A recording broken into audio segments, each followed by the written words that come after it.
오늘 우리는 이 사도행전 27장 7절부터 12절까지 말씀을 본문으로 올바른 경험과 의견이라는 제목을 가지고 함께 말씀 나누도록 하겠습니다. 자, 우리가 그 지난주에 27장 말씀을 이제 시작을 하면서 이제 두 인물에 주목을 했습니다. 바울과 한 배를 탔던 그 백부장 율리오라는 사람, 그리고 또 바울 곁에 동행했었던 그 아리스다고라는 사람, 그 두 사람에 우리가 주목을 하면서 그 두 사람 특징을 우리가 살펴봤었죠. 그러면서 그들의 특징을 통해서 한 배를 탄 우리 그리스도인들이 우리가 어떤 그 모습을 가져야 되느냐, 이것에 대해서 두 가지 이야기를 함께 나눴었거든요. 그래서 첫 번째 나눴던 이야기가 무엇이었을까요? 좋은 사람이 되자. 그렇습니다. 좋은 사람이 되자고 했습니다. 그러니까 하나님께서 그 바울과 함께 동행하는 긴 시간을 이제 동행해야 될 그 백부장을 그 담당해 죄인들을 담당하는 백부장 율리오를 주셨을 때는 굉장히 좋은 사람을 주셨죠. 오랜 기간 동안 이제 힘든 사람이랑 같이 가면 정말 힘들어질 테니까 좋은 사람을 만나게 해주셨습니다. 그리고 또 관련된 예화로 지난주에 나눴던 것이 집 나간 둘째 아들 비유, 또 우리가 함께 나눴었죠. 그러면서 그 좋은 아버지를 우리가 살펴봤었는데 이제 많은 사람들이, 이제 교인들이 그 좋은 아버지 또는 좋은 백부장이 되어주기를, 자기가 그렇게 되어주기를 하려고 하기보다는 그냥 좋은 사람들만을 만나고 싶은, 좋은 아버지 만나고 좋은 백부장을 만나기만을 원하는 이런 모습을 가지고 있다고 말씀을 드렸습니다. 그래서 우리가 먼저 좋은 사람이 되어야 된다. 그래야 하나님께서 좋은 사람도 만나게 해주신다라는 얘기를 우리 지난주에 나눴습니다. 그래서 우리가 예수님과 함께 더 좋은 사람이 되어가자라는 얘기를 첫 번째로 함께 이야기 나눴습니다. 자, 그런가 하면 두 번째로 나눈 이야기가 무엇이었을까요? 함께 어려움을 겪자. 그렇습니다. 함께 어려운 격자였죠.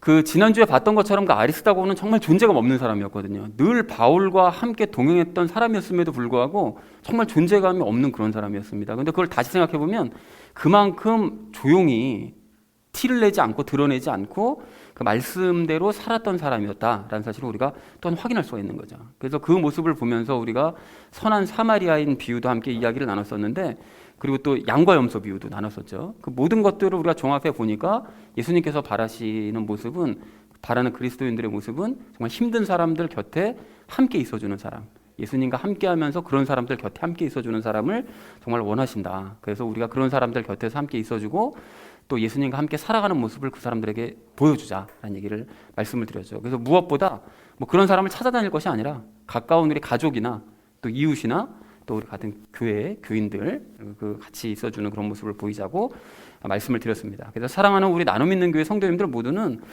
이 모든 일들을 가능케 해주시는 우리 예수님과 더욱 함께 하셔서 더 좋은 사람 되시고 더욱 함께 있어주는 그런 사람들 되어주시기 바랍니다. 그래서 마지막 날 양의 편에 서서 새 예루살렘을 상속받는 저와 여러분 되어주시기를 다시 한번 주님의 이름으로 간절히 축원드립니다. 이번 주 말씀 주제는 이겁니다. 올바른 경험을 하고 올바른 의견을 말하자는 것이 이번 주 주제가 되겠습니다. 자, 그래서 7절 말씀 우리 먼저 함께 읽도록 하겠습니다. 우리가 여러 날을 천천히 항해하다가 간신히 크니두스 맞은편에 이르렀으나 바람이 우리를 허락하지 아니하므로 우리가 살몬의 맞은편을 지나 크레테 아래쪽으로 항해하고 라고 되어져 있습니다. 여기 저 크니두스 또 살몬의 뭐 크레테 이렇게 이제 지명이 나오는데요. 이건 이제 지도로 이제 보실 텐데 그 전에 우리가 먼저 아셔야 될 것이 지난주에 바울 일행이 어디에 머물러 있었는가, 그거를 먼저 잠깐 생각해 보실 필요가 있죠. 그래서 지난번에 그 무라라는 곳에서 이탈리아로 가는 배로 환승을 했다, 배를 갈아탔다라는 얘기를 마지막으로 우리가 나눴었죠. 그래서 이제 지도를 보시면 저기가 이제 그 루기아에 있는 무라였습니다. 저기서 배를 갈아탔고요. 그래서 크니두스 쪽으로 가다가 바람이 허락하지 않아 가지고 내려갔다고 돼 있잖아요. 근데 크니두스 여기서 요 가운데 바다를 향해서 올라가면 바로 로마인데 이쪽으로 갈 수가 없는 거죠. 바람이 이쪽 이 좁은 저쪽 상황에서 바람이 아마 많이 불었던 것 같습니다. 그러니까 크니두스에서 도저히 가지를 못하고 아래쪽에 있는 이 살모네 쪽으로 이제 피한 거죠. 피하고 그래도 바람이 너무 심하니까 그 아래쪽에 있는 이 크레테 섬, 이 아래쪽으로 이제 대피하는 이런 상황이 됐던 것이었습니다. 그러니까 예전에는 뭐 동력이 없으니까요. 바람 말고는 다른 동력이 없으니까 바람이 허락하지 않으면 갈 수가 없는 거죠. 그래서 크레테 아래쪽으로 갔다라는 얘기를 7절에서 하고 있습니다. 그래서 7절을 정리하면 이렇게 정리할 수 있겠는데요. 바울 일행은 여러 날 동안 천천히 항해하여 크니두스와 살모네를 지나 크레테 아래쪽으로 항해했다라는 것이 7절의 의미가 되겠습니다. 자, 이어진 8절 말씀 우리 함께 읽도록 하겠습니다. 어렵게 그곳을 지나 아름다운 항구라 하는 곳에 이르렀는데 그곳은 라세아시에서 가깝더라 라고 되어져 있습니다. 여기 아름다운 항구라고 하는 곳은 바로 옆에 그 라세아시라는 곳에 바로 옆에 그 아름다운 항구가 있었대요. 그러니까 그 크레테 섬의 정 가운데에 있었던 거죠. 그래서 거기까지 어떻게 해서 이제 도착을 하게 됐는데 그 이후로도 이제 굉장히 힘든 그런 상황이 이제 펼쳐지게 됩니다. 그래서 8절 말씀을 이렇게 정리할 수 있겠는데 어렵게 크레테 섬 아래쪽으로 항해한 배는 아름다운 항구에 도착을 했는데 그것은 라세아시에서 가까웠다라고 지명에 대해서 그때 상황에 대해서 이제 설명을 하고 있습니다. 자, 이어진 9절 말씀 우리 함께 읽도록 하겠습니다. 이제 많은 시간을 보냈고 금식하는 때도 이제 지나 항해하는 일이 이제 위험하게 되었으므로 바울이 그들에게 권고하여 라고 되어져 있는데 여러분 여기 그 금식하는 때가 지났다는 것이 뭐 바울이 금식했나 싶은 생각이 들 수가 있지만 그것이 아니고 금식하는 때라는 것은 유대 종교력으로 매년 7월 10일에 행했었던 대속죄일을 얘기합니다. 그러니까 이날은 아무 일도 안 하고요. 금식하면서 하나님 앞에 1년 동안 지었던 죄를 반성하고 속죄하는 시간을 가졌던 때가 이제 7월 10일 날 대속죄일에 그런 일을 했습니다. 그리고 이날 유일하게 대제사장이 단 딱 1년에 한 번 그 지성소로 들어갈 수 있는 때가 바로 이때였습니다. 들어가서 그 양의 피를 가지고 모든 백성들의 죄를 사하는 속죄하는 그날이었던 거죠. 근데 이게 음력으로 그 7월 10일 날 행했었기 때문에 양력으로 치면 한 9월이나 10월경이었었다고 합니다. 보통은. 그런데 바울이 여행했었던 때는 10월 초가 아니었나라고 이제 추정을 하는 거죠. 그리고 요때가 이제 요 근처에 태풍도 많이 불고 해서 이제 바울이 그걸 알았던 거죠. 그러니까 이게 위험하다. 항해를 더 이상 하는 건 위험하니까 또 겨울도 다가오고 하니까 여기서 좀 정박해 있어야 되는 거 아니냐라고 이제 권고를 하게 되죠. 그 다음 절에서. 자, 9절 전체 의미를 이렇게 정리할 수 있겠는데요. 그동안 많은 시간이 흘렀고 대속죄일도 지났으므로 항해하기에 위험한 시기임을 잘 알았던 바울은 사람들에게 권고를 했다. 어떤 권고를 했는지는 그 다음 10절에서 말씀하고 있습니다. 함께 읽도록 하겠습니다. 그들에게 이르되 선생들아 내가 보니 이번 항해에서는 짐과 배뿐만 아니라 우리 생명도 다치게 되고 많은 손실이 있으리라 하되 라고 얘기합니다. 뭐 특별히 어려운 내용이 없어서 전체를 이렇게 정리할 수 있겠습니다. 바울은 항해를 계속할 경우 짐과 배뿐만 아니라 생명에도 지장이 있고 많은 손실을 보게 될 것이라고 이제 경고를 했다라는 것이 10절의 의미가 되겠습니다. 자, 이어진 11절 우리 함께 읽도록 하겠습니다. 그럼에도 불구하고 백부장은 배의 선장과 선주의 말을 바울이 말한 그것들보다 더 믿더라 라고 얘기합니다. 근데 백부장이 배의 선장과 선주의 말을 더 믿었다는 걸 보니까 아마 바울은 가지 말자라고 주장했는데 선장과 선주는 괜찮다, 가까운 거리니까 가도 돼라고 아마 얘기를 했던 것 같습니다. 자, 그래서 얘기를 했는데 선장과 선주가 이렇게 반대 의견을 냈는데 백부장은 그들의 의견을 따를 수밖에 없었어요. 지극히 당연한 반응이죠. 왜냐하면 바울은 사실 그냥 죄수이고 또 과거에 뭐 했던 사람인지 이제 백부장 입장에서 모르니까 당연히 뭐 배 전문가, 이 항해 전문가들의 말을 듣는 것이 합리적인 그런 그 판단이니까요. 당연히 이제 선장의 말을 더 들을 수밖에 없었던 것이었죠. 자, 그래서 11절의 의미를 이렇게 정리할 수 있겠는데요. 바울이 경고를 했음에도 불구하고 백부장은 바울의 말보다 배 선장과 선주의 말을 더 믿었다. 뭐 당연하게 그럴 수밖에 없었다라는 것이 11절의 내용이 되겠습니다. 자, 마지막 12절 말씀 우리 함께 읽도록 하겠습니다. 또 그 항구가 겨울을 나기에 불편하므로 거기서 떠나 어찌하든지 베니게까지 가서 거기서 겨울을 나자고 권고하는 자가 더 많더라. 베니게는 크레테의 항구로 남서쪽과 북서쪽을 향하고 있더라 라고 말씀합니다. 여기 그 베니게라고 나오는데요. 그 베니게가 크레테 섬, 아까 크레테 섬의 남서쪽에 있는 곳이래요. 근데 여기 베니스라고 되어 있는데 이게 아마 표시가 잘못 미스프린트가 된 게 아닌가 싶습니다. 여기가 이제 베니게라고 추정이 되는데요. 여기 지금 머물러 있던 아름다운 항구에서 여기까지 거리가 64km 정도밖에 안 됐대요.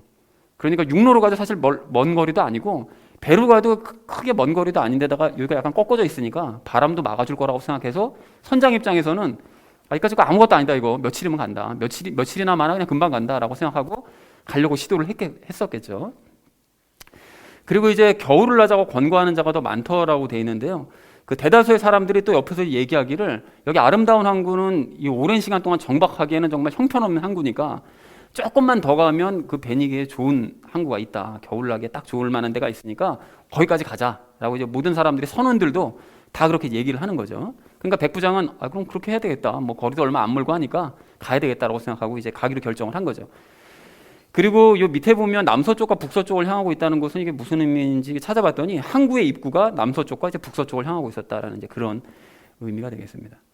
그래서 12절 전체 의미를 이렇게 정리할 수 있겠는데요. 아름다운 항구는 겨울을 나기에 불편했으므로 많은 사람들이 베니게까지 가자고 주장했는데 그 항의 입구는 남서쪽과 북서쪽을 향하고 있었다라는 것이 12절의 내용이 되겠습니다. 자, 그래서 오늘 본문을 이렇게 정리할 수 있겠는데요. 무라를 떠나 크니두스 살모네를 지난 배는 아름다운 항구에 이르렀다. 그곳에서 바울은 항해를 계속할 경우 위험할 것이라고 경고했지만 백부장은 선장과 선주의 말을 더 신뢰했다. 그리고 또한 대다수의 사람들도 베니게까지 가서 겨울을 나자고 이제 주장을 했기 때문에 백부장 입장에서는 그냥 베니게까지 가자라고 결정을 내렸다라는 것이 오늘 전체 본문 말씀의 내용이 되겠습니다. 그래서 오늘 내용도 이렇게 뭐 어려운 내용은 전혀 없는데요. 오늘 본문 말씀에서 우리가 두 가지 사항을 좀 발견을 할 수가 있는데요. 적용 시간에 그 얘기를 나눌 텐데 우리가 올바른 경험을 해야 되고 또 올바른 의견을 말해야 된다라는 것을 주제로 삼아서 나머지 적용 시간에 함께 이야기를 나누도록 하겠습니다. 올바른 경험을 하고 올바른 의견을 말해야 될 우리가 오늘 첫 번째로 함께 나눌 이야기는 올바른 경험을 늘려가자라는 것입니다. 여러분 오늘 10절과 11절 말씀을 좀 다시 한번 보십시오. 보시면 바울은 앞으로의 항해가 이제 어려움이 있겠다라고 이제 의견을 말합니다. 그런데 선장과 선주는 아무 문제 없다. 이게 가는 거 아무것도 아니다라고 얘기를 했고 백부장은 그런 선장과 선주의 말을 더 신뢰한 거죠. 자, 그런데 결과적으로는 누구 말이 맞았죠? 결과적으로는 바울의 말이 맞았습니다.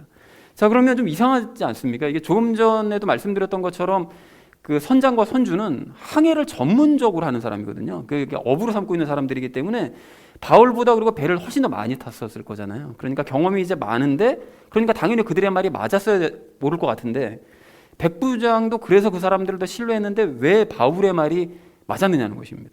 그래서 우연히 맞은 거냐라고 우리가 생각해 볼 수 있는데 여기서 오늘 우리가 확인해야 될 중요한 사실이 있습니다. 뭔가 하면 경험이 많다고 해서 그 사람 말이 무조건 다 맞는 것이 아니고요.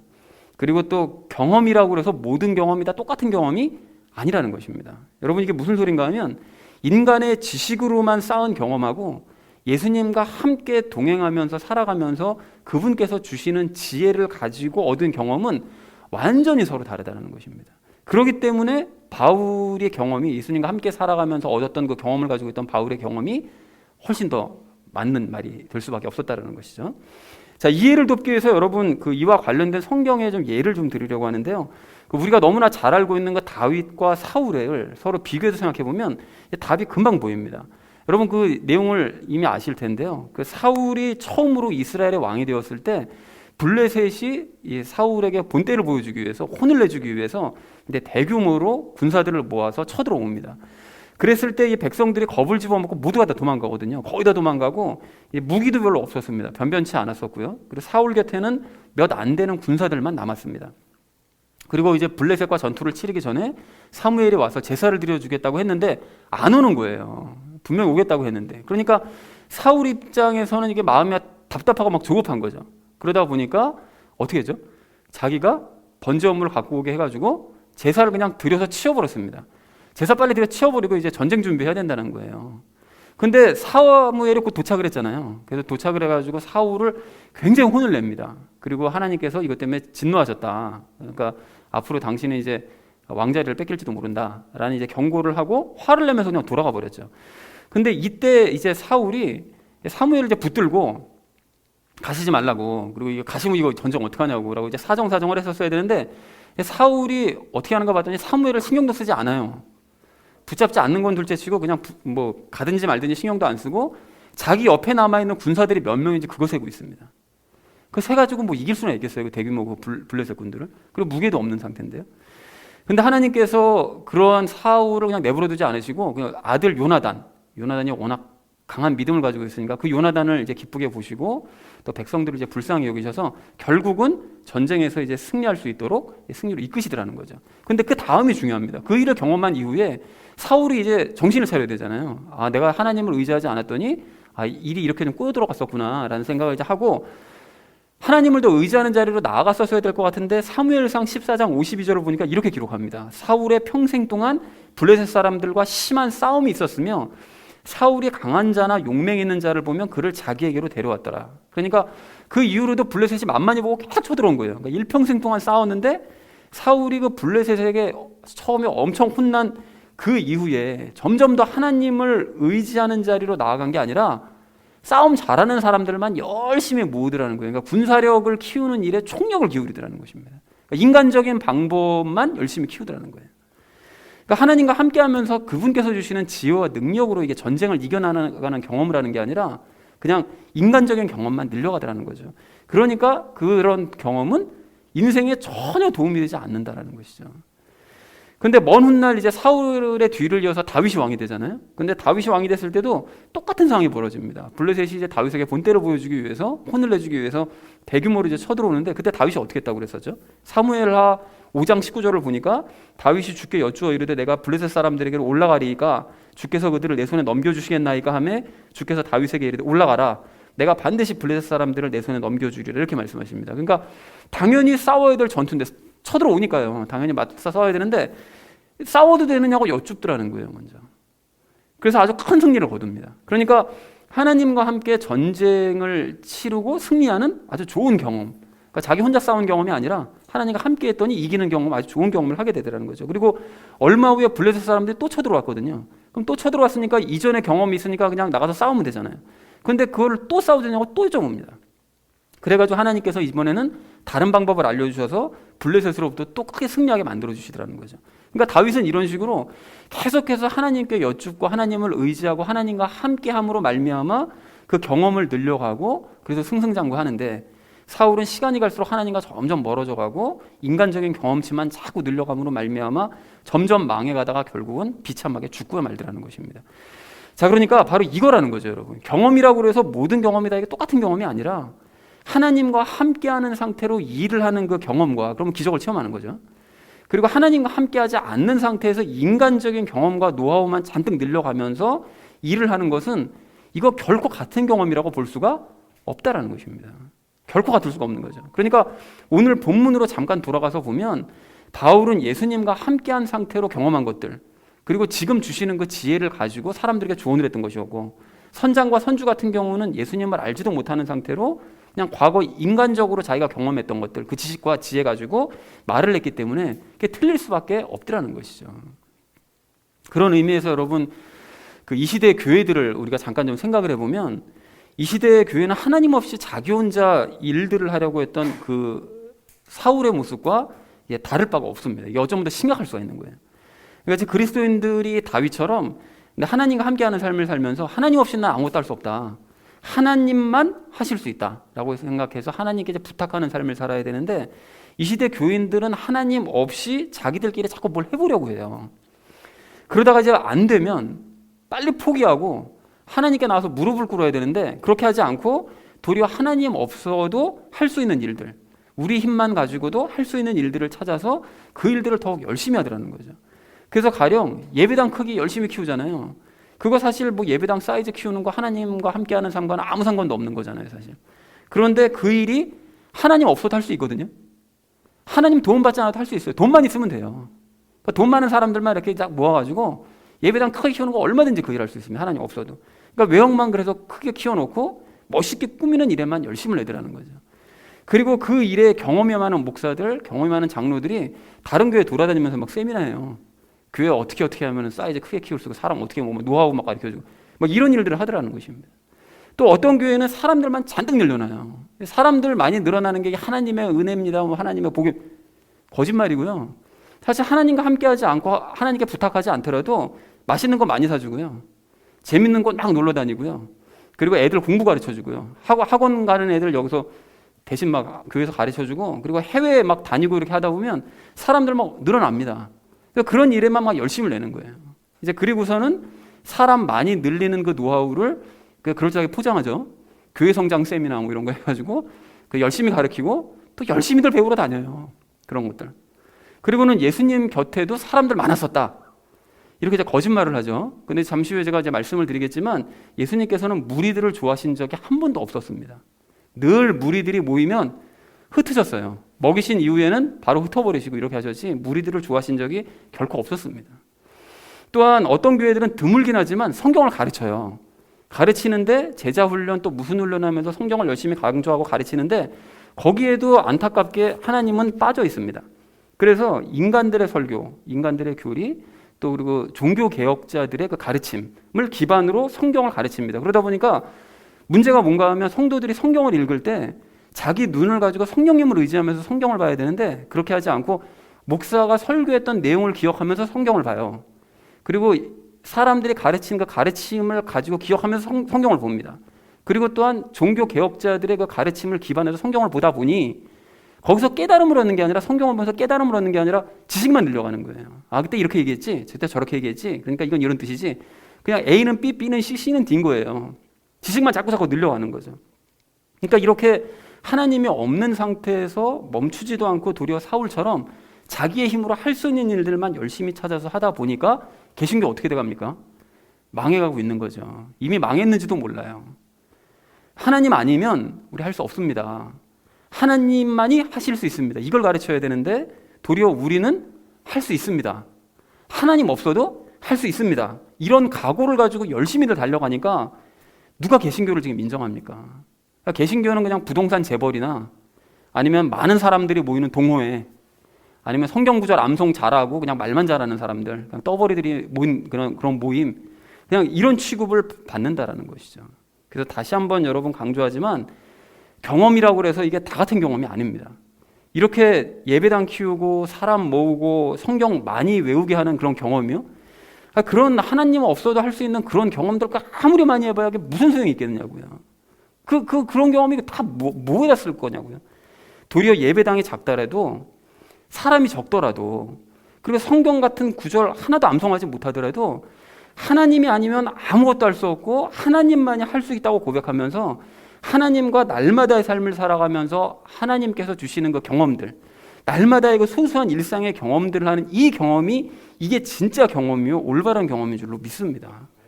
그리고 그런 사람들이 모인 교회가 진짜 교회요, 또 하나님께서 보시기에 그런 교회가 잘 나가는 교회인 줄로 믿습니다.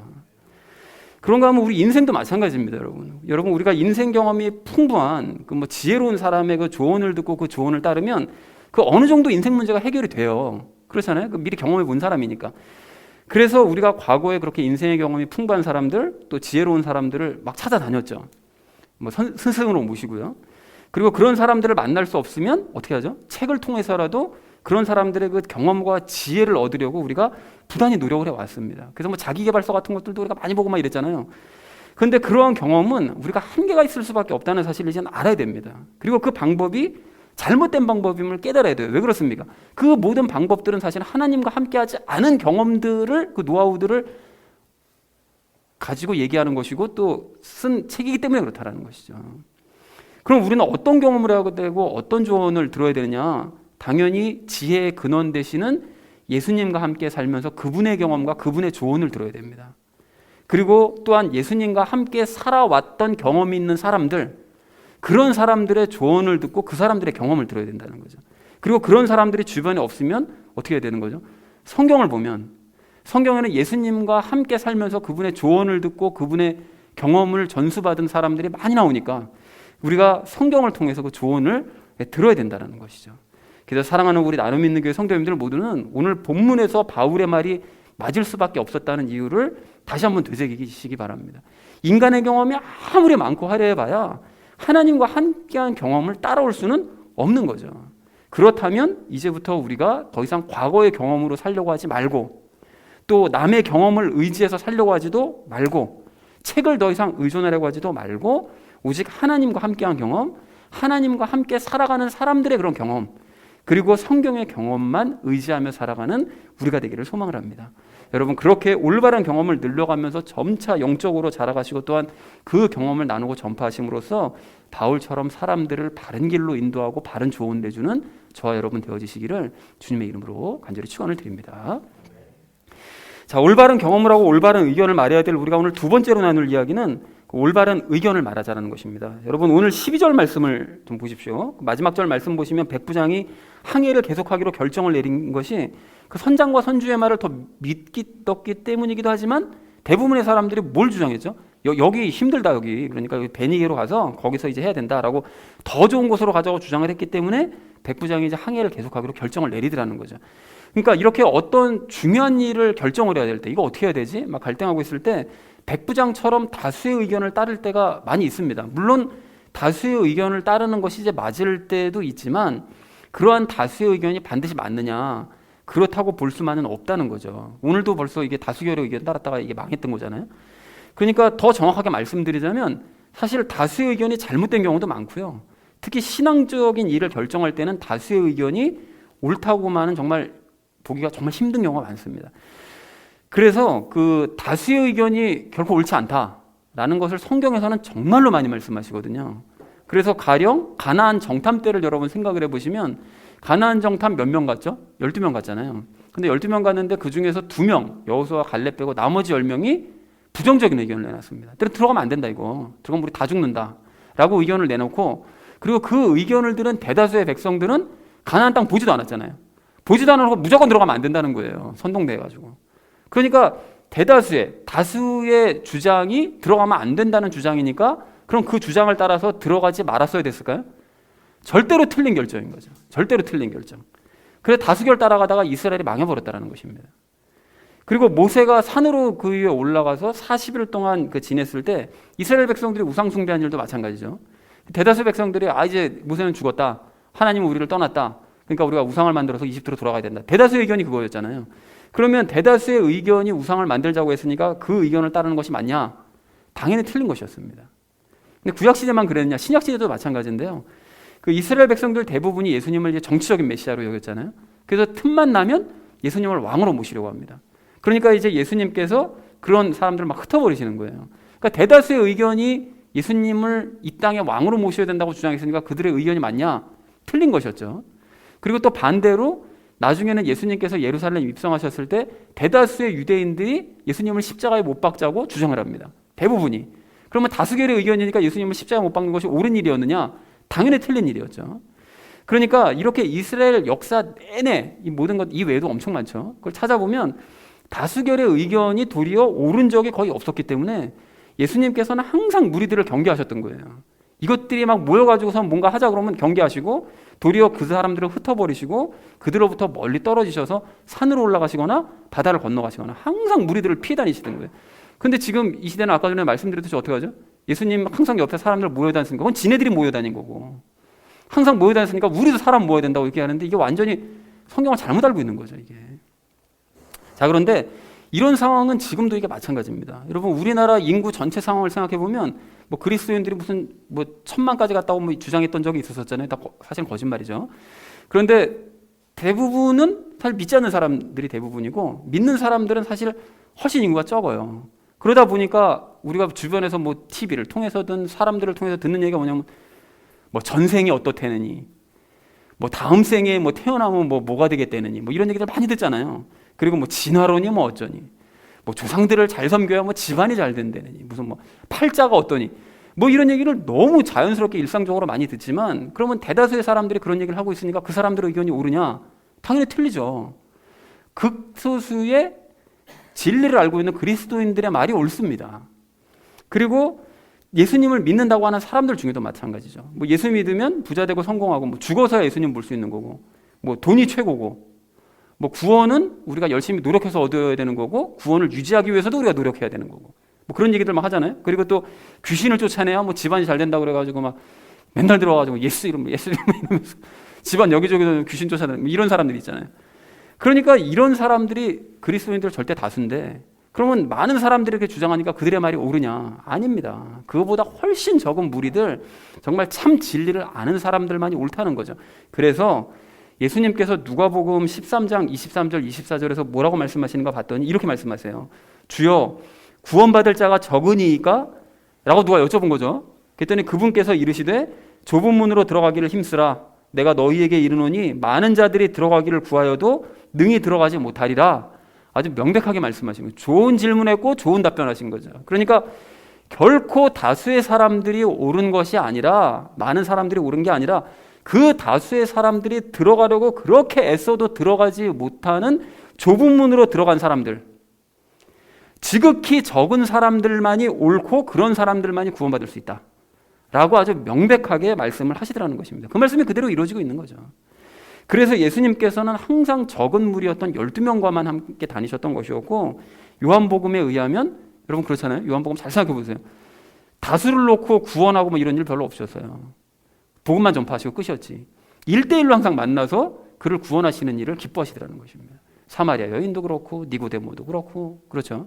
그리고 날 때부터 눈 멀었던 사람도 그렇고 다 1대1로 만나서 그 사람들을 구원하시는 것을 기뻐하시더라는 거예요. 소수를 항상 기뻐하시는 거예요.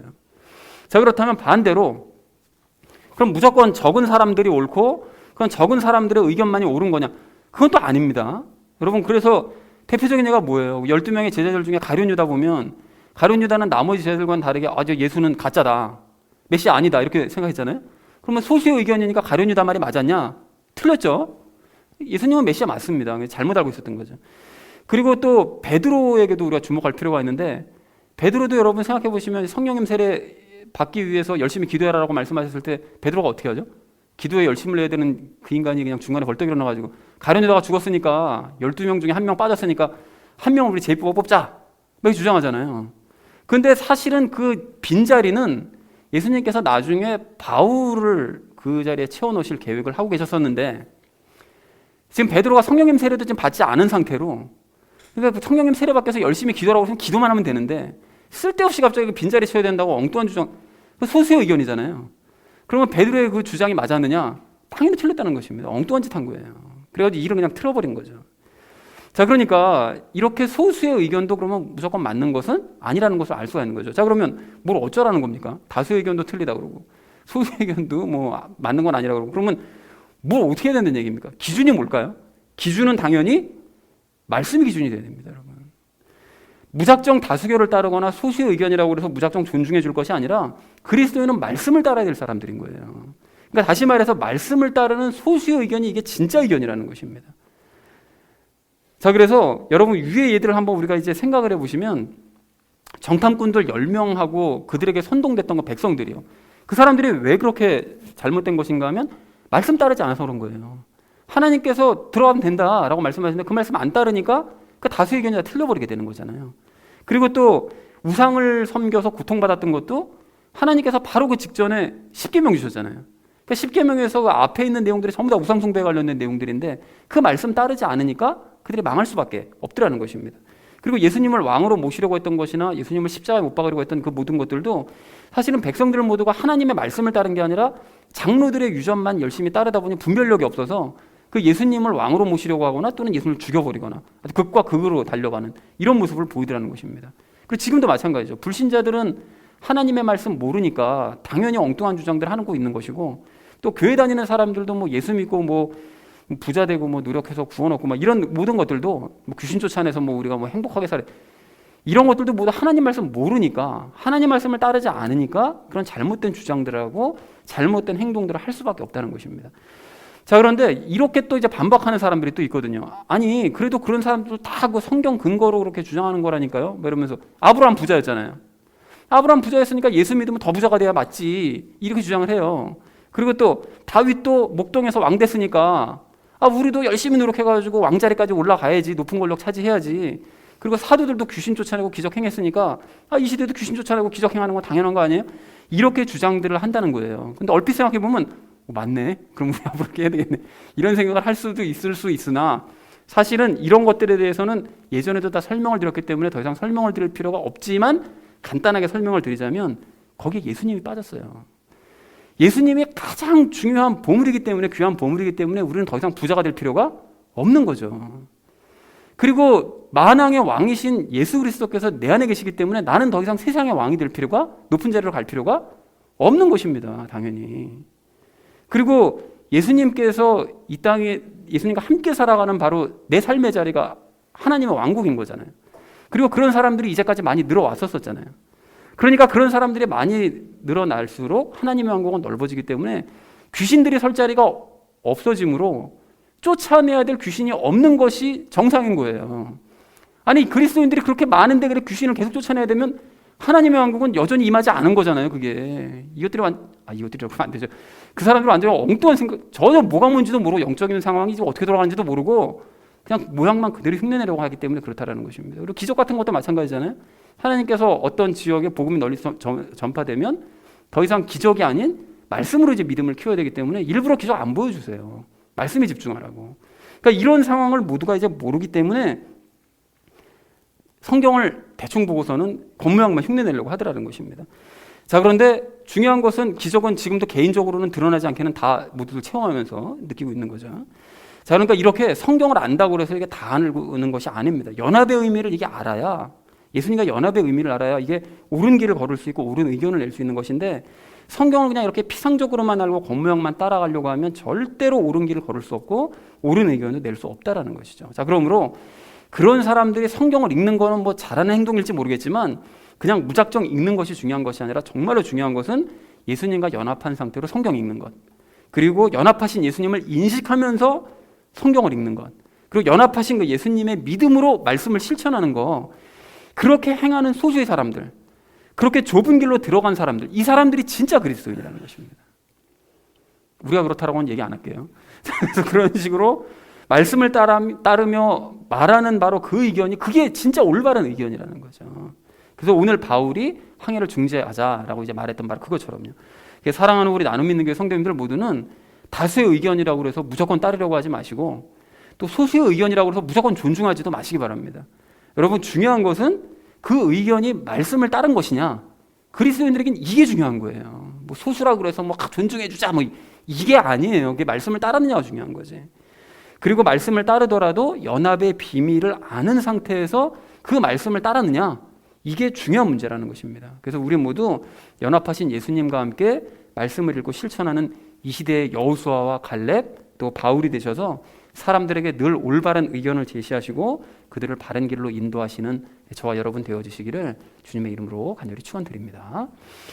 자, 이제 말씀을 정리합니다. 오늘도 우리는 두 가지 이야기 나눴는데요. 그 올바른 경험이 어떤 건가, 어떤 것이 올바른 경험인가, 그리고 또 올바른 의견은 어떤 것인지, 이 두 가지에 대해서 이야기 나눴습니다. 그래서 올바른 경험을 늘려가자라고 말씀을 드렸는데, 인간적인 경험은 사실은 큰 의미 없다. 하나님과 함께 하는 경험이 그게 진짜 경험이다. 그리고 그런 올바른 경험을 늘려가고 전파하자라는 것이 첫 번째로 나눴던 이야기였고요. 두 번째는 올바른 의견을 말하자고 했죠. 그러니까 다수결이나 소수결, 이런 의견이 중요한 게 아니다. 중요한 건 말씀을 따랐냐, 그 중에서도 예수님과 연합하는 그것을 아는 상태의 의견, 그 말씀의 의견을 내놨느냐, 이게 중요한 거다. 그러니까 예수님과 연합하고 예수님과 함께 말씀을 읽고 실천을 해서 우리가 올바른 의견을 늘 말하는 우리가 되자라는 얘기를 두 번째로 나눴죠. 그래서 사랑하는 우리 나눔 믿는 교회 성도님들 모두는 이 바울처럼 올바른 경험을 늘 해나가시고 또 올바른 의견을 늘 사람들에게 제시하심으로써 늘 하나님의 기쁨이 되시고 사람들을 바른 길로 이끄시는 저와 여러분 되어지시기를 주님의 이름으로 간절히 축원드립니다. 우리 함께 기도하겠습니다.